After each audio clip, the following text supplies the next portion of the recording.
I actually hate green. Fun fact, green is my absolute least favorite color. I don't think there's one shade of green that I've ever found attractive until I was like, what if I made it really, really bright and it hurt people's eyeballs? Like, you can brush your finger up against it. It's thick because there's like 2 pinks below that didn't work. I think my roommates will hear me like every night ripping up, painter's tape.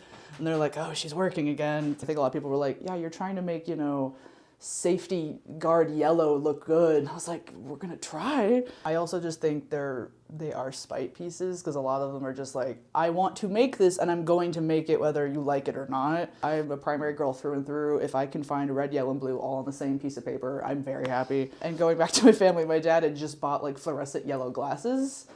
And I was like, oh, it'd be really funny to like use that yellow. And he was like, yes, do it.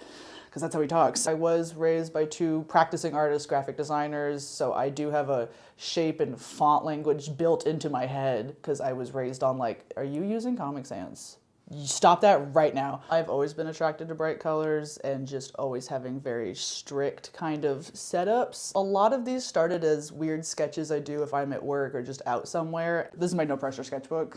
Like, there's no triangles in here. It's just like these weird creatures that say really out of pocket things. What funny thing can I make them say? And whatever intrusive thoughts just in my head at the moment. So this one's just gonna be I eat paint, because I ate a lot of paint when I was making that big green piece. I chew on my cuticles all the time. I think everyone does that, where I'll put my paintbrush kind of in my mouth. Usually I put the end in my mouth, but sometimes I'm like tapping the brush part kind of too close to my mouth, and I'm like, there is fluorescent green paint in my mouth now. This is not good. I like bent over it with like an X-Acto going, all right, is it my hair or cat hair? I can't tell, because it's both short, so it could go either way. So I started to lean into kind of joking about my art, but very seriously joking. Like, I'm telling very complicated jokes, and then I started to run with that idea, and that's kind of where it brought us to like this. I do have a very strict set of rules of like what shapes and colors work. There is a formula. I don't entirely know how to put it into words, but it's in my brain somewhere. Anytime someone sees something in the world that is like just a